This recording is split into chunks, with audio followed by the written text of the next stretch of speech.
Okay. Well, it should be live. I noticed my mic's been a little hot recently, so we're going to try and fix that.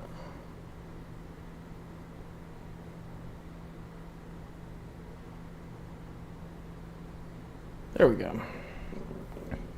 I don't know if anybody's seen, I'm pulling up all the chats and stuff. I don't know if anybody's seen the Europeans here for the World Cup, but their posts about American culture are pure cinema. I should have used the other camera angle, but it's too late now. They're like going to Buc-ee's and like being amazed that it's a gas station. It's like, yeah, we have gas stations here. The inside of them might be the size of your grocery store, but we have them. They're posting Auburn's football stadium, talking about the eagle flying around. It's like, yeah, we have this stuff. We're not as bad as you make us out to be. We're pretty awesome. But I'm so glad to see them being mesmerized by things as small as a big gulp. They're probably also amazed that the cars have cup holders, but you know, hope they're enjoying their stay here. I hope they remember to go home at the end of the World Cup, which starts tomorrow. Starts tomorrow at 3. So if you are interested in watching soccer, because it's not going to be called the other name on this channel, if you're interested in watching soccer, it starts tomorrow. I believe it goes through July, if I'm not mistaken. I can figure that out real quick. I believe it goes, July 19th. So over a month of soccer mayhem in the United States. Hope everybody enjoys that as much as the Europeans are, because they seem like they're having a good time. I guess since we're already on the main cam, today is Wednesday, June 10th, 2026. This is episode number 123 of Addressing the Issues. We'll try and keep it a little shorter of the day. There's not too much going on aside from continuations of yesterday's stories with riots in the UK. There's no riots here yet, seemingly because the rioters haven't been bussed in from New Jersey yet. They're probably going to be making a trip around the U.S. from Portland to New Jersey and then Texas. I mean, hit everywhere, why don't you? I guess if the buses take them, they will come. But there's also fallout from this verdict, this murder verdict, where Carmelo Anthony was sentenced to 35 years. I believe he's eligible parole at the age of 38, which isn't a long enough punishment by any stretch of the imagination. But there has been fallout, particularly a video in Jacksonville showing a black man randomly attacking a white man, throwing a fit over the Carmelo Anthony verdict. He says that, "I thought you were on jury selection," before randomly slapping him in the face as he sits on the side of the road. Afterwards, he tells him, "You gon' die." Because this is the proper response after a trial that has nothing to do with you or the person you're attacking. Like, there's no way you could have thought the person in Jacksonville, Florida, was a juror or on jury selection in Texas earlier that day. Like, there's no way. There's no way you could have believed that. You just wanted to take your anger out on someone, and some poor dude sitting on the side of the road in Jacksonville, Florida, is his victim. It is the victim of someone else's uninformed anger. And I mean, I guess that's just the country we live in currently, is that when things aren't going your way, you take them out on someone else, which is abhorrent. It's evil.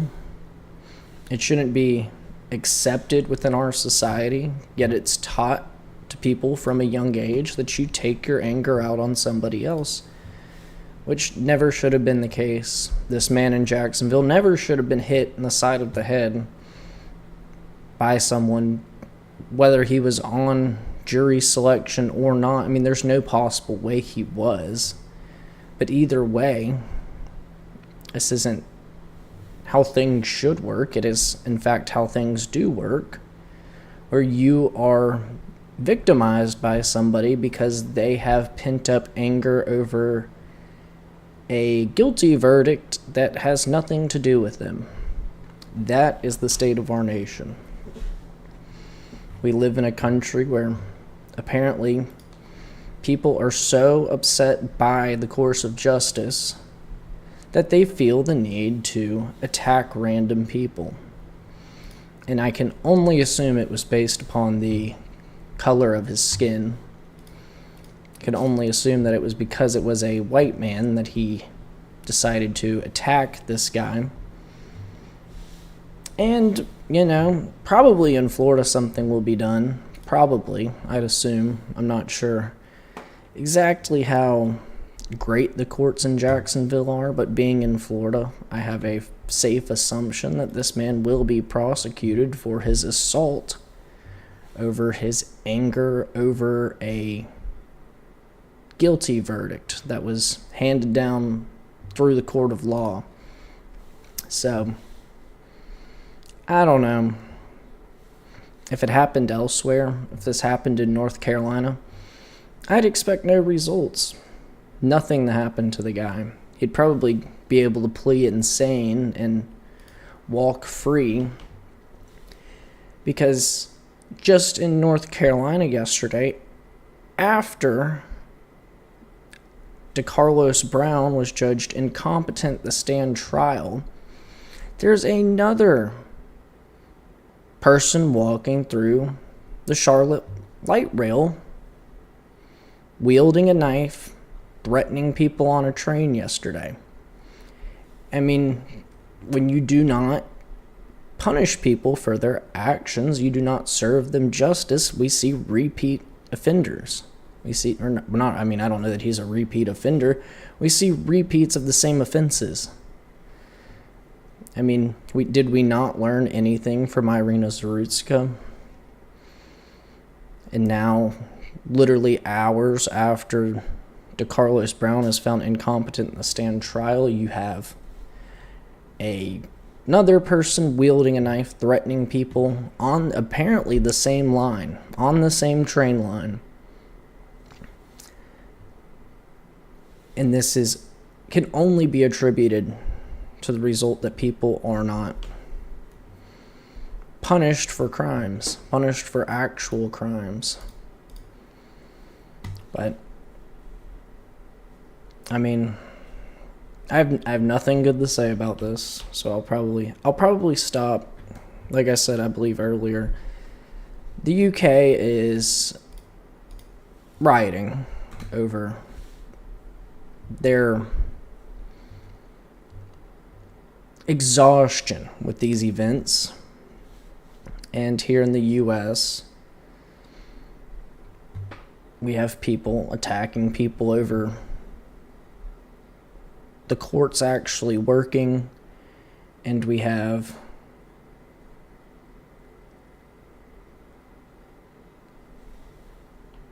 people being essentially DeCarlos Brown copycats, except for they don't actually follow through with murder.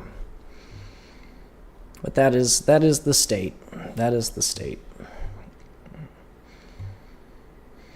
But we'll move on from, I guess, some of yesterday's events, the big story yesterday. We'll talk a little bit more about Iran today. So the U.S. has allegedly hit a desalinization plant in Iran in the attacks yesterday. It's being reported that millions are without water in Iran today as a result, which probably isn't the best look on the world stage, but it is war. War is hell. We probably shouldn't have done it, but it seems that we did, at least according to reporting. And then you have Iran retaliating, attacking Kuwait, apparently aiming at U.S. bases in Kuwait, according to my sources. And then was also 2 apparent attacks in Bahrain, which both hit the U.S. Navy's 5th Fleet headquarters, meaning our bases are actually being hit in the Middle East by Iran. So that is the big development from Iran, I guess from the Middle East, aside from President Trump's vow for new attacks tonight to commence. So I guess we'll be keeping an eye on that whenever they do start, because I don't think he's bluffing on that one. I think he's going to do it again, probably as retaliation for their retaliation, just more of this tit for tat, which we see in the Middle East right now. I don't see anything that's happened so far. That doesn't mean that it won't happen by the end of the show, and that doesn't mean that it won't happen tonight, because it's been tit for tat over the last 24 to 48 hours. Then you have, meanwhile, during all of this, you have Israel burning down the world's oldest Christian village over the last 24 hours in Palestine.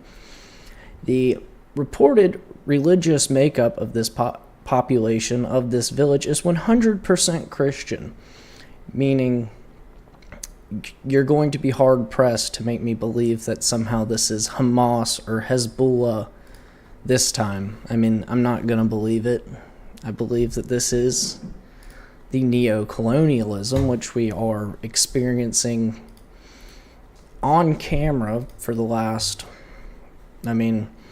I would say since, October 7th or whatever, but we've experienced it before. Before then, October 7th was a result of this neo-colonialism, and now it is attacking the 100% Christian village in Palestine. I should have pulled up what it was called, or remembered at least, but this isn't being covered by the media because this is not what you're being told Israel's war is. They're saying, oh, they're just going after the terrorist, or is the 100% Christian population terrorist now? Are we going to believe that? I think it's just like the Christian segment of Hamas. This is the Christian army of Hamas here, these women and children living in a village. I'm not buying it. Nobody should. But we're funding it, of course. We're funding it, and we're being pushed Judeo-Christian values, and this is a Judeo-Christian value, is burning down a population of Christians' village, because this has gotten us so far to this point. Why not just allow it to continue? Then there's a statement, moving on from that tragedy, that disgusting act, evil act. You have President Trump today talking about, last month I directed, this is a post on Truth Social, I guess I should have prefaced that. He says, last month I directed our U.S. military to execute a secret mission to support oil tankers and other commercial ships through the Strait of Hormuz. Today I'm pleased to announce that this effort has resulted in more than 100 million barrels of oil making its way through the strait and into the open market. More than 200 commercial ships have safely traveled through the strait. This wildly successful effort is because the United States of America controls the Strait of Hormuz, not Iran. Their military is defeated and their economy is lost. It's over for Iran. Thank you for your attention to this matter. Well, once again, I hate to break it to everybody, But if you were to have if you were to have a month where you had 200 ships go through, you are still well below the commercial traffic threshold pre-war. In fact, you are still, if it's an entire month, as I assume, if you were to have an entire month, you were still below the double-digit threshold of ships transiting the Strait of Hormuz. And 100 million barrels of oil sounds great, yet it is still a small percentage of what was going through prior. Which, I mean, I guess, you can brag that you've gotten the average of ships up from like 2 or 3 a day, the 6 or 7. Pause. Never again. But that's, you increased it 200%, or I guess 300%, but what was it at the beginning? Where did we start? Because, it used to be dozens of ships a day, and now we're celebrating seven ships a day, as opposed to 2 or 3. It could be up 300% since the beginning of the conflict, but it's down probably 1,000% still since before the conflict began, meaning I don't know that this is the big victory that it's being portrayed as. Like I said, President Trump has vowed renewed attacks today on Iran. And when he was asked, I guess we'll wait on that for a second. The Iran thing is tying into everything, and we have a new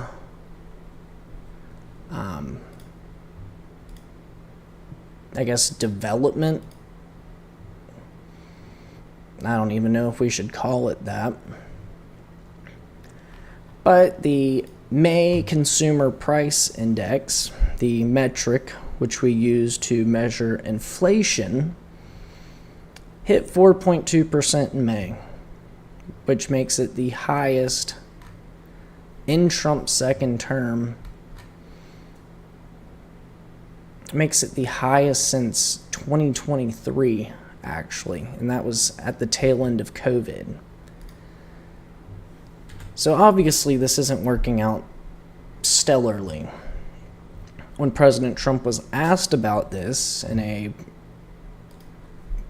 meeting with the press, asked by the press about this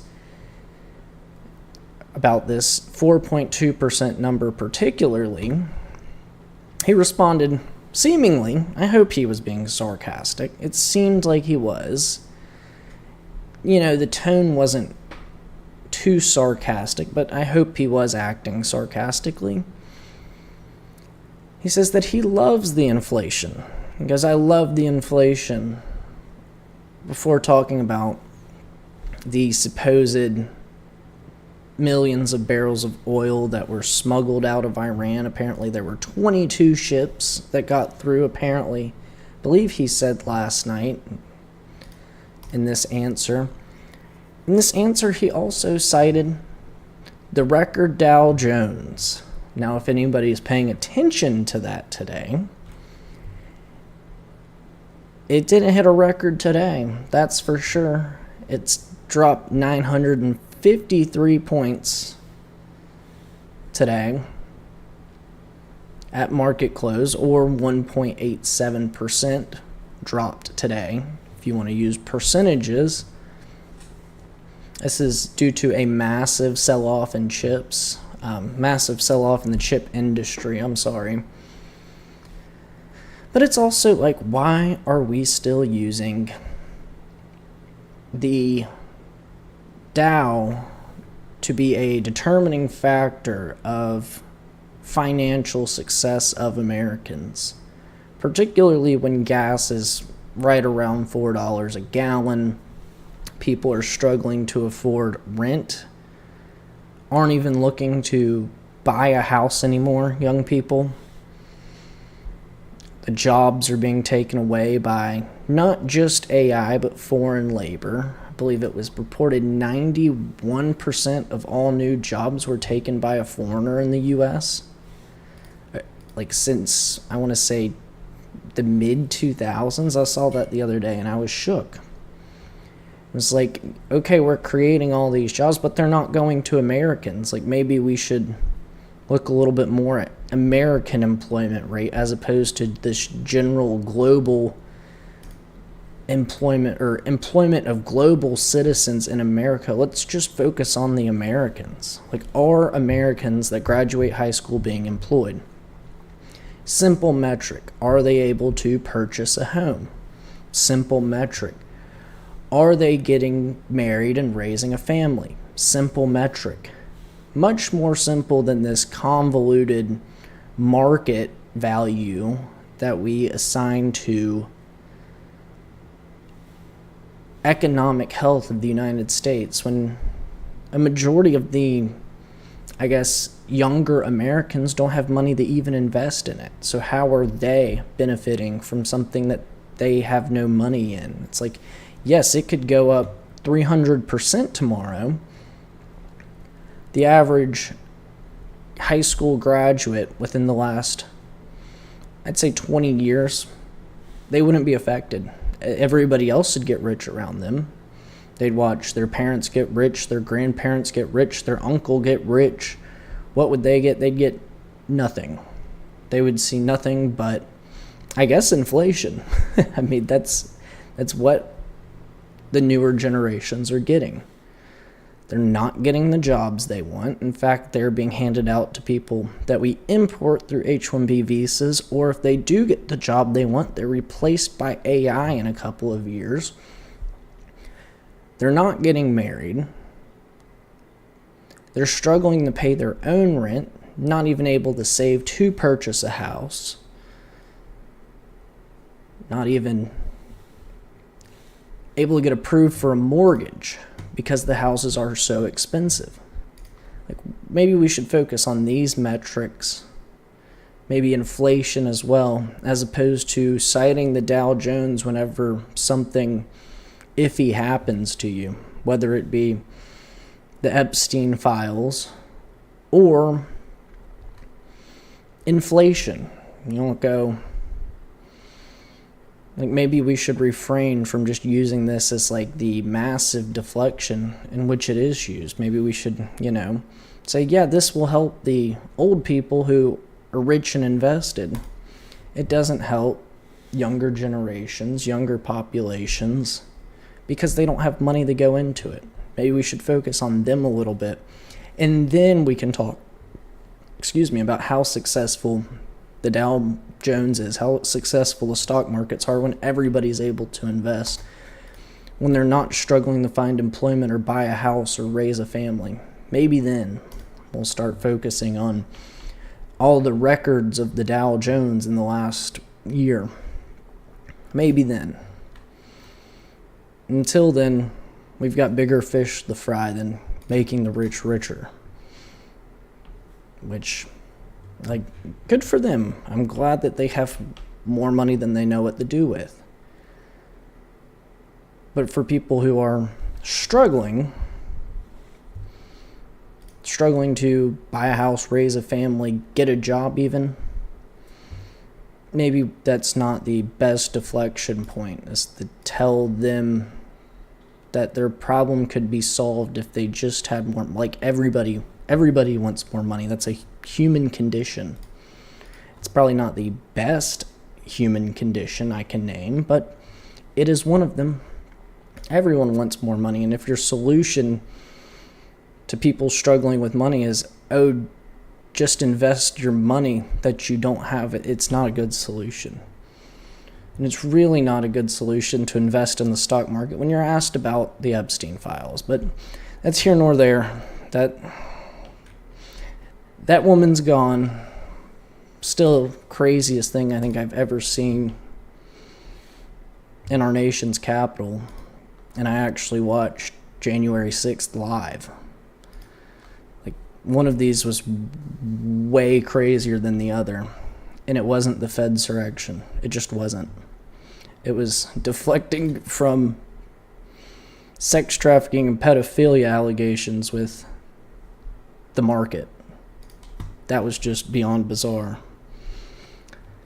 It was more upside down world than the Fedsurrection, and that was completely crazy that the feds were trying to get people to storm the Capitol. Kind of crazy. And then frame it on the people that were honeypotted by federal agents. So, interesting stuff there.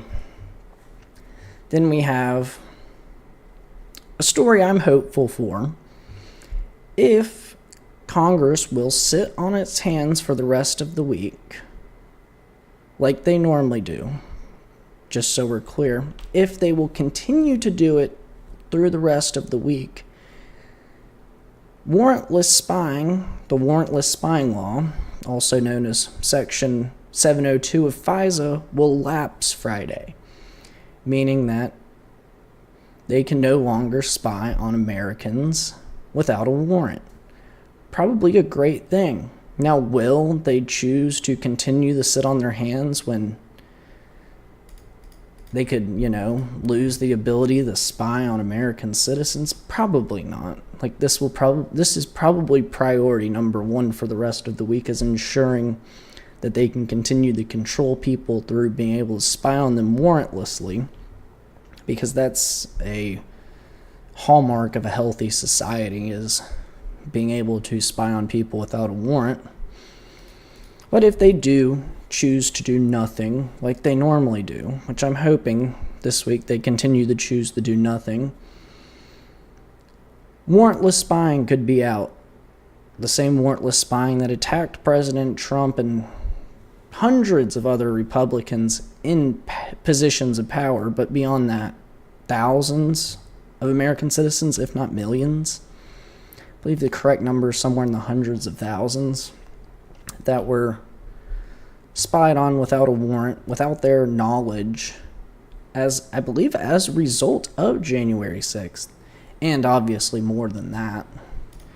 If you talk to people in foreign countries that they deem a threat, you're also allowed to be spied on because you're an American citizen, and somehow your talking to them equates to possible espionage.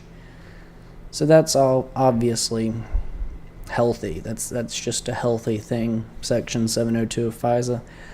But we can hope for once in our lives that Congress chooses to do nothing this week and get nothing done. And if they choose to do that,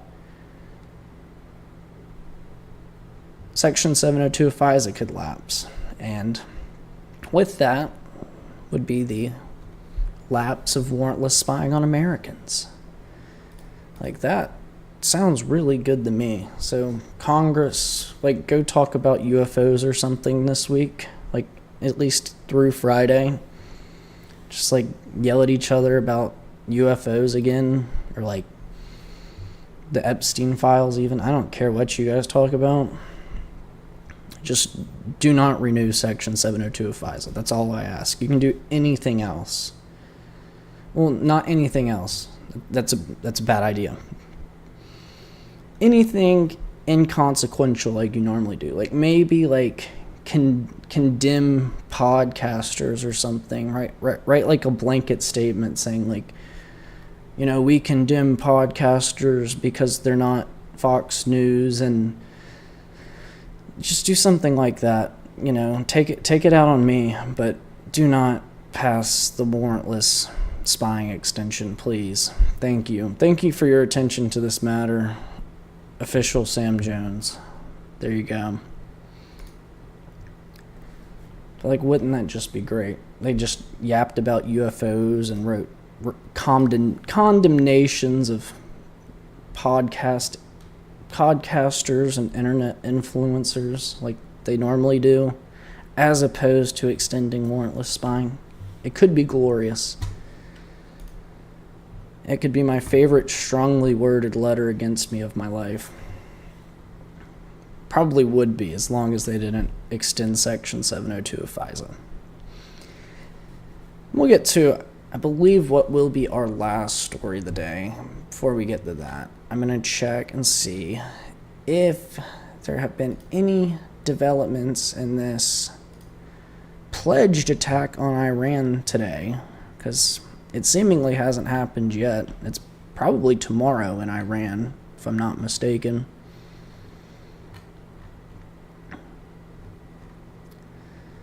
Seemingly nothing yet? Never mind.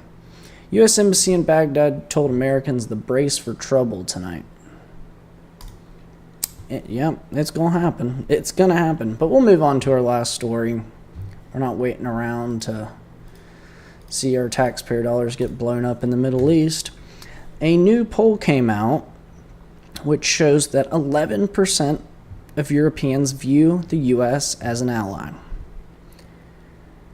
Now, this number is really troubling based upon how much we fund NATO, how we literally provide them their defense as sovereign nations, even though they let themselves become overrun from within with migrants. We still fund their defense, even if they choose not to fund it themselves. And then this poll comes out where 11% of them, I think it was 200,000 people surveyed, 11% of them across Europe found or viewed the U.S. as an ally. Maybe we're understanding why Article 5 of NATO never really works, where an attack on one isn't an attack on all. Because apparently we're not really allies. We're not really working together. It's just the U.S. is working for you, and you still don't appreciate it. Like, let's just stop funding their defense. Let's say, you know what, the money's gone. Good luck. The Syrians are coming. The Russians are coming. And maybe they'll change their tune a little bit. Just say, you know what, you can fund it yourself. All that money we supplement every year, you're going to have to come up with that yourself. Or you can just get overran by Russia. And I really don't care. Like, Russia may be able to clean up Europe a little bit. Like, Moscow looks a little bit better than most European capitals, unfortunately.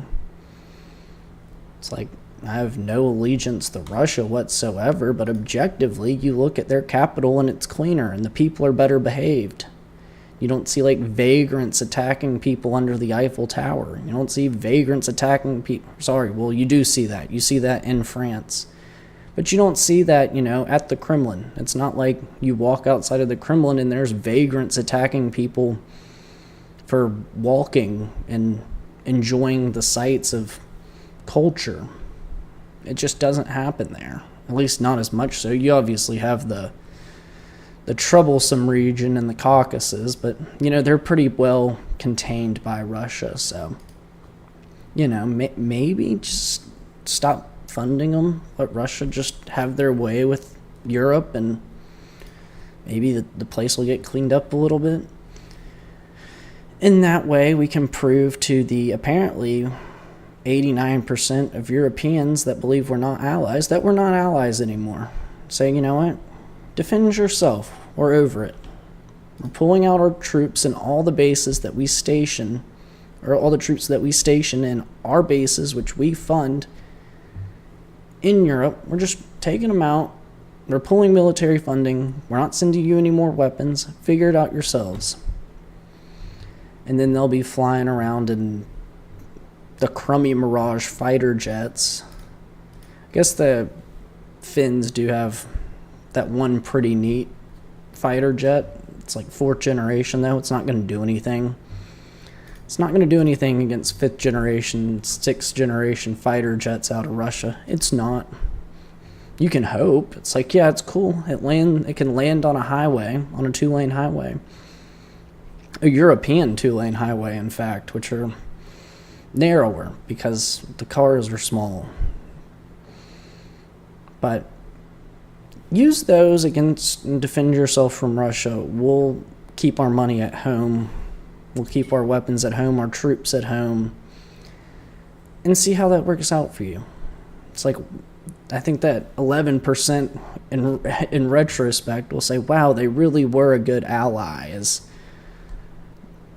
the Russians are pouring into France, I'll say, wow, they really were a good ally for us. And we should have respected them a little more. But I don't know. If only 11% of them believe that we're an ally, let's just not be allies. Let's not fund them. Let's not play into this game of the U.S. buys Europe's defense through NATO, and then Europe trashes us for it. Like, let's not play their games anymore. They can have NATO. We'll leave. Like, y'all do NATO yourself. Try and figure out where the money comes from. Try to figure out where the defense comes from. Because it's not from you. It's not from you. But I think that's all we have for today. I think we're going to call it there. Like I said, we're not sticking around waiting to see what time the U.S. attacks Iran tonight. Apparently it's going to happen. Trump says it's going to happen. U.S. embassies apparently believe it's going to happen. And the air defense just got activated in Iran. So there you have it. It's right now. It's right now. Perfect timing. Yeah. Wow. Perfect timing. Air defense is activated in Western Tehran.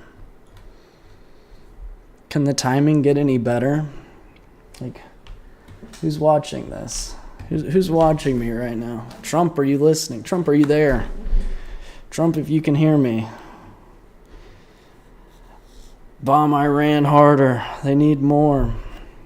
More is great. No, I'm kidding. That's a joke. But Trump, if you can hear me. If you'd like to donate Mar-a-Lago to me, I would be a more than willing recipient. I'll even mow my own grass. I will. If you want to donate it, I'd like to have a large home. Thank you. Thank you for your attention to this matter. But yeah, that's all we have for today. Make sure you guys are dropping a like, following, subscribing, sharing. Most importantly, thank you guys for watching through. We're going to go to the good news. Today we are in, I believe, the book of John. Yes, that is the one I selected. It should be.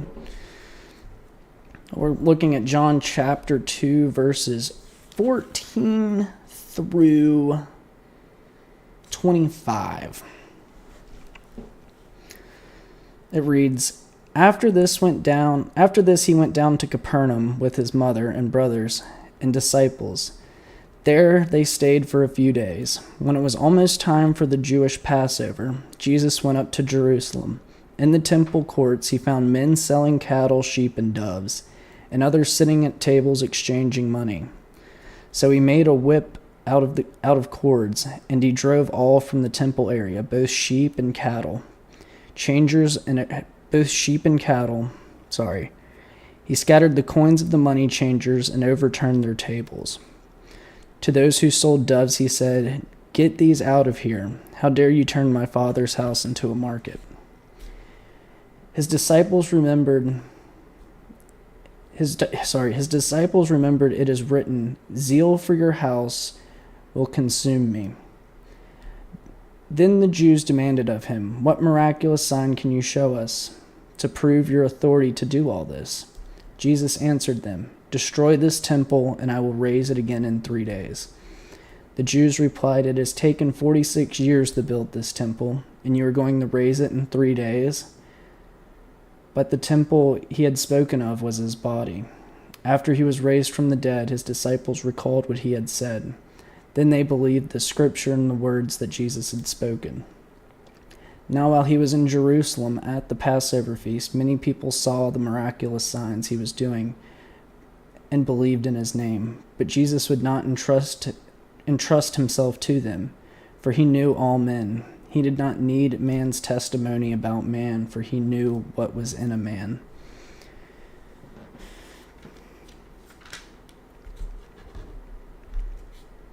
It's kind of neat. I think the point that I had in reading this is just how neat it was, or how neat it is that the Lord knows everything, that Jesus knew that he would die and be resurrected after 3 days. Yet, people around him didn't understand when he said, destroy this temple and I will raise it again in 3 days. The temple, like it says, was his body. This was the temple, in the Jewish sense, was the first covenant.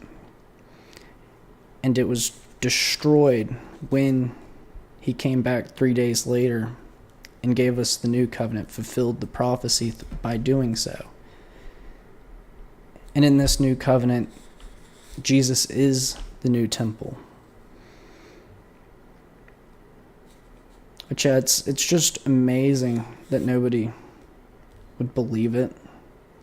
People still refuse to believe it to this day. After literally he did everything that the Old Testament promised and fulfilled it in the New Testament, and knew how the New Testament would end before anybody else did, and he hinted to it. He told them what would happen, and nobody believed him.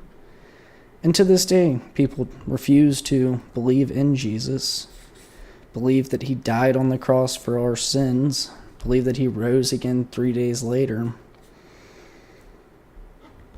refuse to believe in the new covenant with man.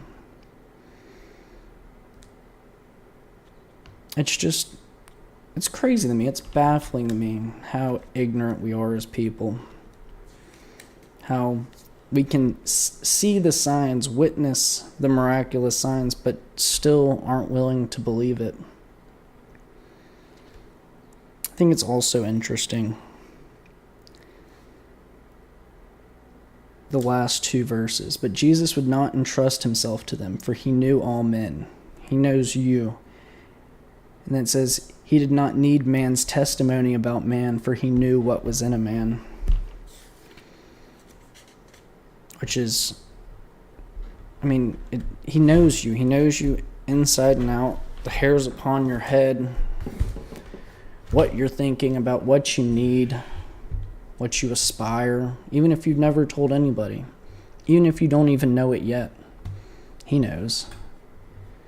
And still we refuse to believe in his almightiness, which is something we need to change within our hearts, change within our societies. We need to all get to know Jesus, and with that, I think all of our lives would be a lot better. Try every day to get to know him better. I do. Every day I aspire to get to know him more. Because he knows me. He already knows me. It's a matter of whether I get to know him. But yeah, that's all we have for today. Once again, make sure you guys are dropping a like, following on Rumble, following on Kick, subscribing on YouTube, sharing the channel. Like I said, over the past couple of weeks, we've been getting a lot of growth. Some of my most viewed streams of all time. New followers, new subscribers. So I really appreciate all that. Thankful for the work you guys are putting in, showing up, listening, chatting, sharing. Like I say, time and time again, most thankful for you guys that just stick around till the end. Help with the algorithm, obviously. But yeah, thank you guys for all that. Yeah, that's all we have for today. Let's see, is there anything else that's popped up that is pertinent? The Belfast victim has apparently lost one of his eyes as a result of the knife attack. So that is a tragedy. Apparently it was a mentally disabled person as well, which is demonic that you would attack a mentally disabled person like that. Yet we live amongst demons, and there's one way to fix it. There's one way, and it's coming to Christianity. It's not going to be solved with Islam or animism or Zoroastrianism or Buddhism, Sikhism. It's not going to solve it. There's one answer. It's Christianity. Just need to open our eyes, open our hearts. It's that easy. Let's see. Anything else that I have missed? Seemingly not.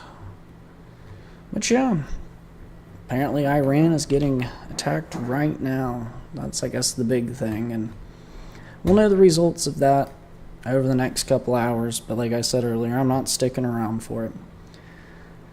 So we'll call it here. Hope you guys enjoyed watching. To my people on the East Coast, I hope you get home safe. To my people further west, I hope you finish up your workday strong and get home safe as well. I'll talk to you guys soon.